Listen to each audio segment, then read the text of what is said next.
Okay, Godzilla King of the Monsters, final thoughts. This was supposed to be a video today, so I'm going to do it on the live stream, and I'll cut it and put it on the channel for those who didn't make it to the live stream. So, Godzilla King of the Monsters, officially out of theaters, no longer in theaters, coming out on DVD and Blu-ray. I believe it's August 26th, and it's coming out digital on August 6th. I'm definitely getting it on August 6th. I'm not going to wait 3 weeks. Final thoughts on the movie. Nothing has changed from the moment I first saw the movie to now. Nothing has changed at all. I still feel very good about the movie. I still enjoyed it a great deal. And I still got to give massive, massive props to Michael Dougherty for going balls to the wall fan service. It was a gamble.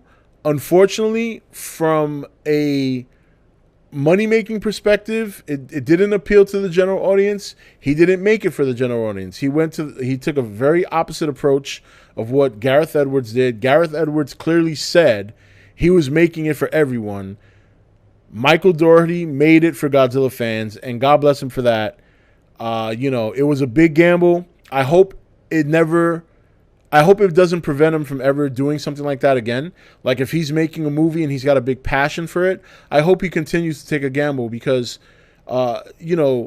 it's even though we can talk about the money it didn't make or the money it did make, whatever, it is so enjoyable to watch a movie from someone who's not only a fan, but you can tell by the way the movie's filmed, by the way things happen, by the way there's the callbacks to a lot of the Toho movies.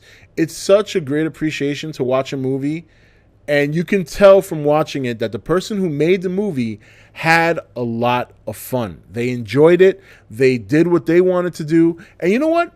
Give some props to Warner Brothers for not poking their nose in. I mean, they have a bad tendency of doing that. I think they've been learning their lesson. They've been falling back on that. I recently saw Shazam, and that was a fantastic movie. I had a lot of fun watching Shazam. It was a great, great movie. And of course, you think back to Wonder Woman, another movie. Warner Brothers has been falling back on kind of touching things. I think they learned their lesson fucking around with, what's his face? Director Snyder. So, yeah, I feel very good about King of the Monsters. I'm not worried about the box office simply because the box office is something I used to concern myself with for the same reasons a lot of you guys do. Because you're a fan of this movie, you want to see it succeed, you want to see it make money, but I'm at the point now that I don't care anymore. Number one, the most important thing to me is that the movie's good. Whether or not it's good for anyone else is irrelevant.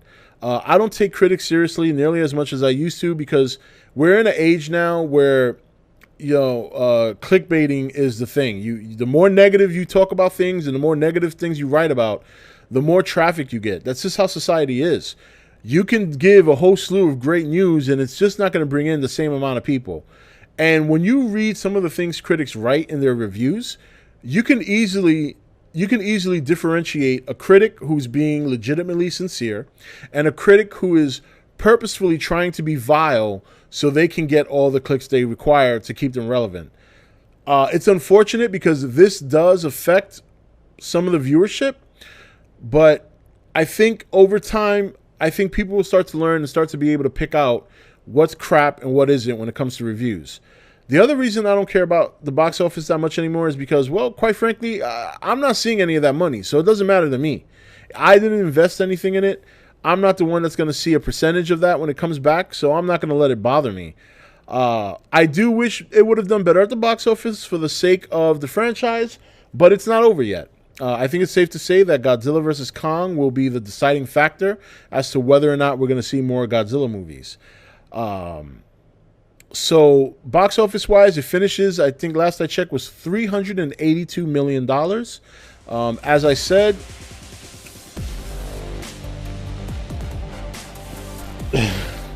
Rank the Funk tipped $4.20. I can't help but laugh at the people who say America still hasn't made a good Godzilla movie.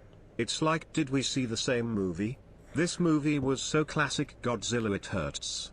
The only thing it was missing was the old Toho logo at the beginning. Yeah, no, it's true. I mean, I think there's a lot of people who still who would still argue that it was a good movie, and a lot of people still think the Gareth Edwards movie is one of the better Godzilla movies made in America, obviously, compared to 98. I think anything's better. But what I was saying was, you know, the box office, yes, we wish it would have done better, but ultimately Godzilla versus Kong is going to decide that. So there's still an opportunity. There's still an opportunity for them to right the ship. There's still a good opportunity for us. You know, we know we're ahead of the game now. We know what we need to do. So it's important for us to make sure that we're out there. We talk about this movie. We keep it relevant for the next year. And then when it comes out, go watch it. Go watch it. I mean, I told you guys I want to plan a big watch party for Nation members or people that are on the channel. If you don't live too far from the Massachusetts area and you want to drive up to Massachusetts, we can meet at Foxborough, all right, where the Patriots play. There's a big theater there. We can all get together, meet up there, and go and watch Godzilla vs. Kong. I think that'll be a lot of fun for those of you who want to make the trip, of course. And if you do, I can tell you places where you can stay that are nearby, nice places, affordable places, you know, because I can't bring all you guys to my house. It's just I don't have the room. I don't have the room, so I can't, you know.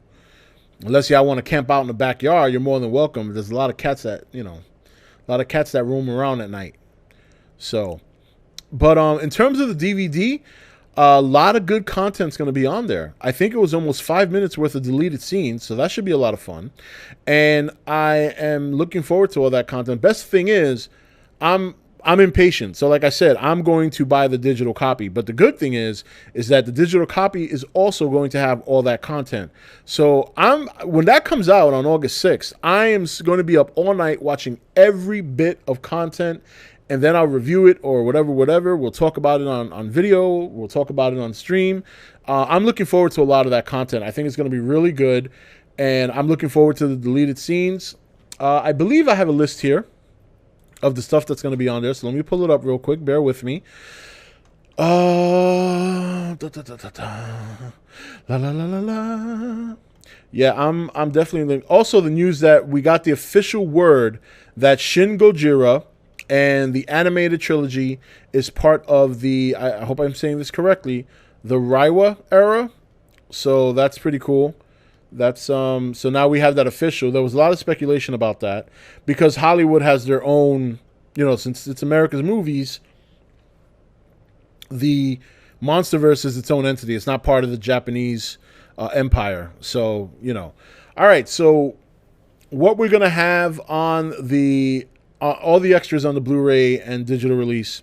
Commentary by the director, Michael Dougherty, as well as, oh my God, Ice Cube's son. How can I forget his name? I say him him all the time without a problem. I forget at the moment. Somebody will say it in chat. Godzilla's Nature's Fearsome Guardian. Mothra, Queen of the Monsters. So we're going to have a segment on Godzilla, a segment on Mothra. We're going to have a segment on King Ghidorah, the Living Extinction. And we're going to have a segment on Rodan, the Airborne God of Fire. Godzilla 2.0, which I can only assume is a look at some of the design updates and the changes they made to his design. They're also going to do the making of Mothra, which I'm very interested in seeing because Mothra, as I said in one of my recent videos, Mothra in Hindsight, I mentioned how the design was so good. They did such a great job, and I am definitely looking forward to that portion of the Blu-ray DVD to see exactly how they went about creating her. The reimagining of Rodan, which is obviously probably what the updated, a look at how they created Rodan and how they updated his look. The Yunnan Temple, Castle Bravo, the Antarctic Base, Isle de Mata Volcano, the Undersea Lair, Millie Bobby Brown, Force of Nature. I'm interested to see what that's about. Monster Tech, Monarch joins the fight. So I guess we're going to look at how Monarch, maybe some of the equipment that they utilize to keep track of the monsters. We'll probably take a deeper look at the Orca, maybe look at some equipment that they might have used but didn't use in the movie, or that they used in the movie but we didn't get a close look at. Monsters are real, so that's probably a little behind the scenes stuff. Welcome to the Monsterverse, which I guess is them talking about other monster movies like the Kong Skull Island and Godzilla 2014, how they all connect. And then finally, deleted scenes, which is, like I said, about 5 minutes worth. So there's going to be a lot of good content on there.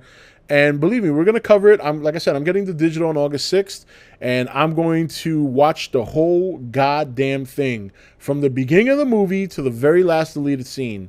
And then we'll do videos on it. We'll talk about it on stream and things of that nation. Nation though, for you guys.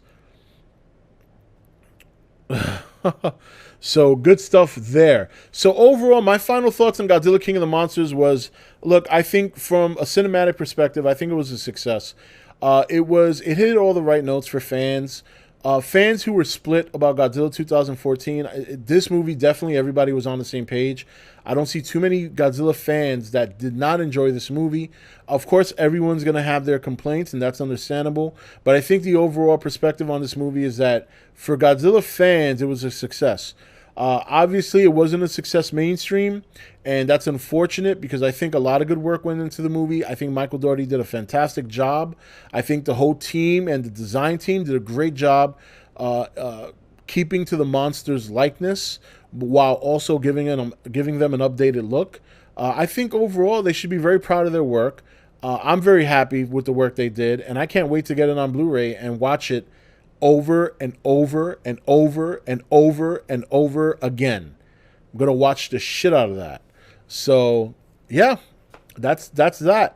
That is that. Thank you for watching E.T.N. Click here to watch more content.